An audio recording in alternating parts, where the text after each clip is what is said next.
个楼下啦，我们要准备去改我们的超有味道的一个空间，就是大家期待的洗手间大改造。我们来看一下这个洗手间，真的是很典型的老房和出租屋的洗手间的样子。你看这种老旧的也比较丑的瓷砖墙面和地板，洗手盆什么的都非常的黄，看这些都很黄，镜子都破了，这个镜子要换，实在是太可怕了。跟房东有沟通过，坏掉的马桶啊、莲蓬头它可以帮忙换掉。出租屋有一个共通点，就是到处都是这种小洞，就好像经历过什么战争一样。屋主说希望自己的洗手间可以明亮一点的，但是在不动硬装的情况下，这个小窗呢就不能变大的了，所以呢，我应该会通过一些设计来令到整个洗手间看上去明亮宽敞一些。还有一个问题，这个洗手间一洗澡肯定全部都弄湿。出租屋的洗手间改造，因为硬装排水的问题，都不建议大家动硬装，主要是重新设计软装风格和收纳规划，让自己住得更加舒心。所以我们会保留干区的洗手盆、马桶以及湿区淋浴间的位置。迷你型洗手间干湿分离的方法就是噔噔噔噔，黄金3件套，免钉浴帘杆、浴帘、挡水条。这次的挡水条用原本洗手间自带的，大家想买的话呢，某宝搜就可以了。浴帘布洗澡的时候拉开，不影响采光和通风；洗澡的时候拉上，可以阻挡水流。第一步呢，我们要先把废弃的物品先拆掉，例如这一些，然后再做一个深度清洁。浴室瓷砖、玻璃镜面5斤的水垢皂垢克星，意大利大公鸡浴室清洁剂。还有除霉神器日本除霉啫喱，平常很难清洁的瓷砖缝隙、玻璃胶的霉菌都可以除掉。那去霉和清洁的方法呢？我在第12话厨房改造视频里面有说过，大家去看我的视频温习吧。我们用瓷砖修补剂来修补墙面的这一些小洞洞，它是有 A 剂和 B 剂的，把它混合一起，然后搅拌均匀，补上抹平就可以了。我就知道弹幕肯定很多人会说用方便面，我还是建议呢，大家千万不要模仿这个方法。虽然520加粉末不只是方便面哦，是可以修补的，但是非常难以平整。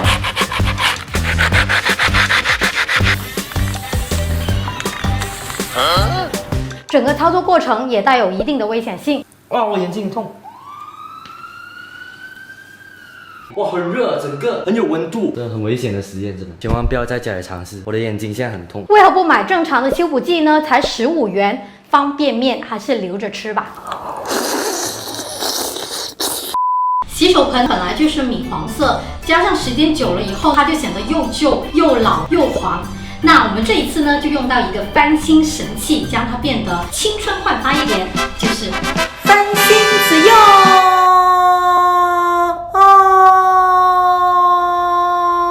打完了吗？有不平整的地方呢，稍微用砂纸打磨一下。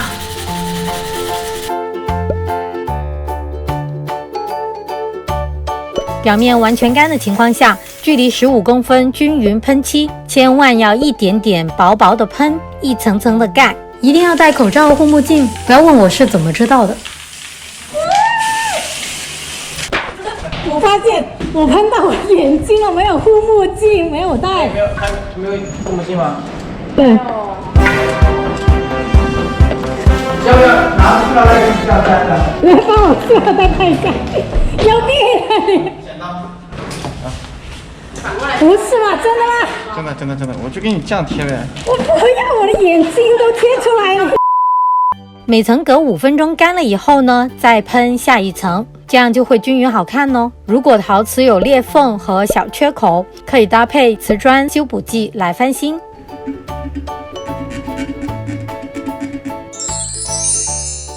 我们这一次洗手间呢，基底翻新，我会用到瓷砖专用的防水漆。屋主喜欢明亮小清新的感觉，所以我打算将市区的墙用白色翻新，干区的墙刷成淡绿色，镜子的背景呢就用墨绿色点缀一下，窗框和五金件用黑色来搭配。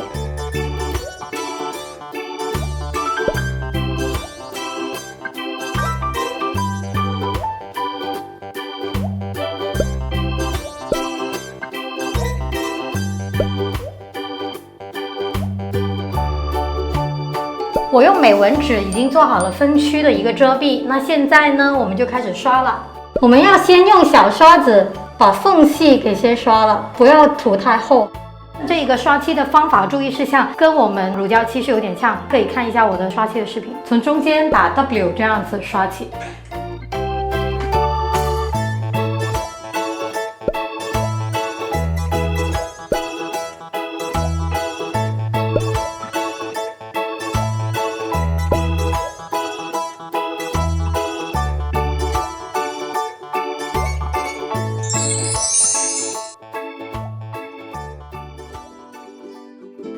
估计有很多艺迷都跟我一样，第一次听说地板贴居然可以用在浴室和洗手间的时候，是不是半信半疑呢？我8个月前呢，就用我家的浴室做了一下试验，吸取了一些教训，今天就全部传授给大家。现在某宝上有非常多的商家说自己的地板贴可以用在洗手间还有浴室，但是千万不要全信哦。我基本上将网上所有的卫浴地板贴都买回来测试了一遍，总结了几条挑选的建议。首先，不能将房间用的 PVC 地板贴用在洗手间，有这种黑黑厚厚摸上去有纸的感觉的 PVC 食塑基层都不 OK。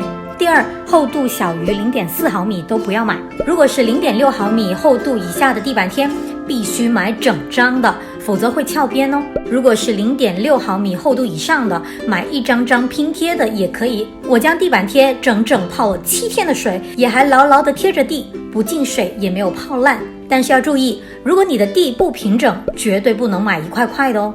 第三，洗手间用的地贴必须带防滑的，安全第一。测试的过程我也拍下来了，如果你们想看的话，就在弹幕里面扣1加上3连扳。地面如果遇到马桶、水管等等，地板贴应该怎么裁呢？我教大家一个诀窍。首先，我们量出这3个切点的位置，在地板贴上标记连线裁剪开来，然后将地板贴贴上，再用裁纸刀沿着弧形的位置裁开，最后将其余缺块的部分补上就可以啦。裁剪的距离到这刚刚好，不多也不少，完美的弧角。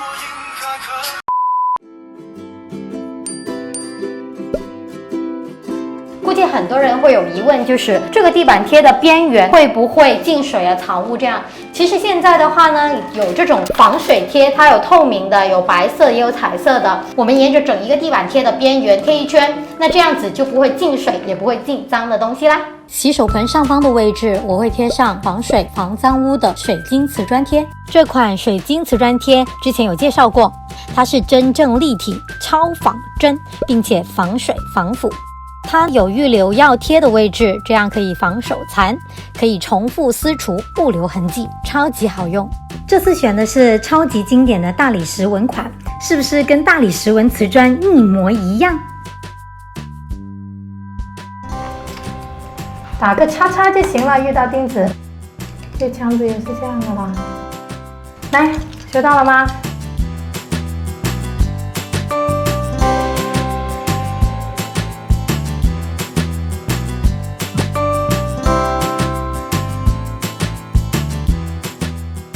很多出租屋和老房的洗手间呢都没有浴柜这个东西，大部分都是洗手台就这样一枝独秀的样子，这样非常的浪费收纳空间。你看这一边的空间都没有用到，加上缺乏桌面和柜子，日用品还有其他东西都没有地方放。如果大家有相似的情况呢，我就建议大家在洗手盆的上方增加一个搁板，然后在下方呢放入2个置物架，左边一个右边一个，这样子就可以营造出来有一个浴柜的感觉，可以用于收纳。我这一次的置物架呢是在某宝上面定制的，它很便宜，加上呢可以随意定制尺寸，非常的适合。屋主很喜欢木材质，觉得温暖舒服，所以我在洗手间里面也用到了木搁板和木架子。如果在比较潮湿的地区，可以在外面加刷一层防水防腐漆，就不怕发霉的问题啦。我超级喜欢这一个磁吸的镜前灯。是充电、插电两用的，还可以触摸开关、3档调光，它还可以旋转角度，以后就不怕在镜前面化妆没有灯光啦。洗手盆左面的立面，我们用免丁胶粘好吹风机收纳架，还有毛巾架，卷纸架也是免打孔的。马桶对面墙上的立面空间也可以利用起来。要猜一下这一个是什么？我会把它挂到这里，刚好遮住这个不是很好看的地方。还有它是免钉的，非常的方便，一拉就可以把它拉下来。这个就是一个折叠脏衣篮，是不是很好用？用好以后呢，就像这样子收起来就可以啦。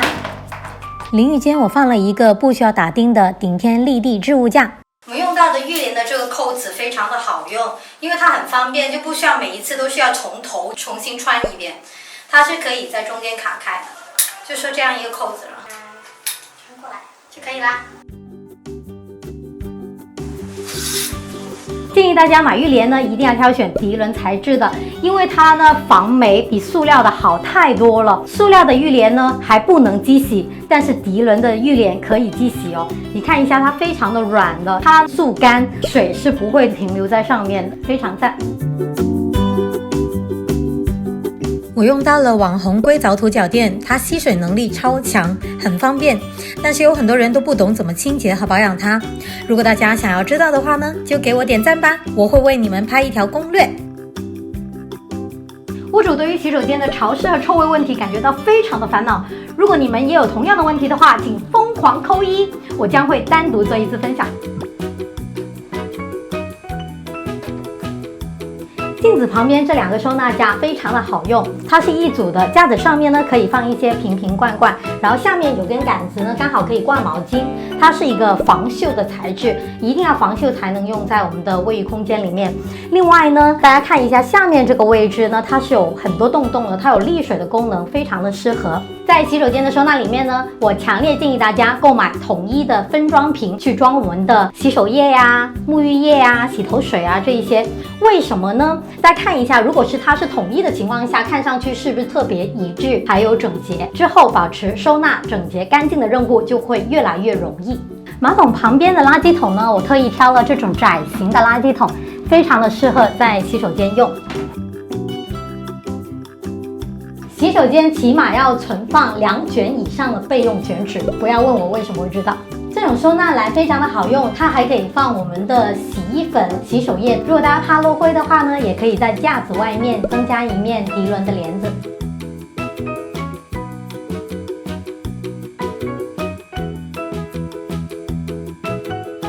点赞过2万，分享下一条出租改造。天使爱美丽，法式复古轻奢风。改造完成啦，准备好了吗？